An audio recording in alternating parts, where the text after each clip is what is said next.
This is stop number one. The old Grinchy claws hissed, and he climbed to the roof, empty bags in his fist. Then he slid down the chimney, a rather tight pinch. But if Santa could do it, then so could the Grinch. He got stuck only once for a moment or two, then he stuck his head out of the fireplace flue, where the little NRED stockings all hung in a row. These stockings, He grinned. are the first things to go. Then he slithered and slunk with a smile most unpleasant around the whole room, and he took every present. Pop guns and bicycles, roller skates, drums, checkerboards, tricycles, popcorn and plums. And he stuffed them in bags.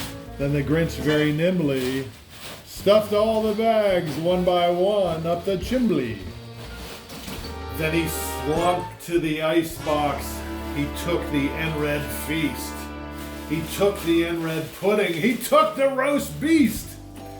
He cleaned out the icebox as quick as a flash. Why, that Grinch even took their last can of Hoot Hash. Then he stuffed all the food up the chimney with glee. And now I will stuff up the tree. And the Grinch grabbed the tree and he started to shove. When he heard a small sound, like the coo of a dove, he turned around fast and he saw a small NRED, little Cindy Lou NRED, who was now out of bed.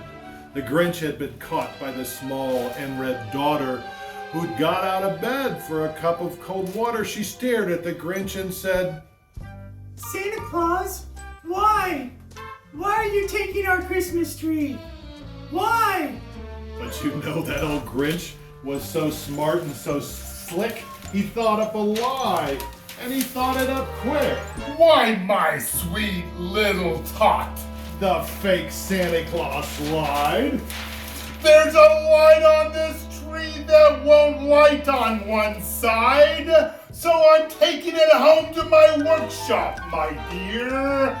I'll fix it up there, then I'll bring it back here. And this fib fooled the child. When he patted her head, he got her a drink, and he sent her to bed. And when Cindy Lou NRED went to bed with her cup, he went to the chimney and stuffed the tree up. Then the last thing he took was the log for their fire. Then he went up the chimney himself, the old liar. On their walls left nothing but hooks and some wire. And the speck of food that he left in the house was a crumb that was even too small for a mouse.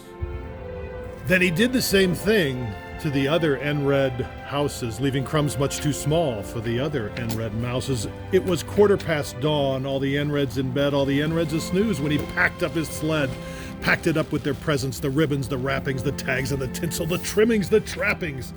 3,000 feet up the side of Mount Crumpet, he rode with his load to the tip-top to dump it. Poo-poo to the NREDs, he was grinishly humping.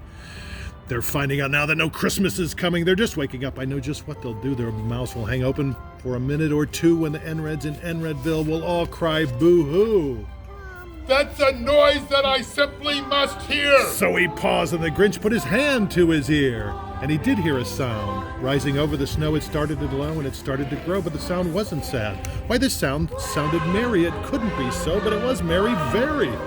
He stared down at NREDville. The Grinch popped his eyes, and he shook. What he saw was a shocking surprise. Every NRED in NREDville, the tall and the small, was singing without any presents at all. He hadn't stopped Christmas from coming. It came. Somehow or other, it came just the same. And the Grinch, with his Grinch feet ice cold in the snow, stood puzzling and puzzling. How could it be so?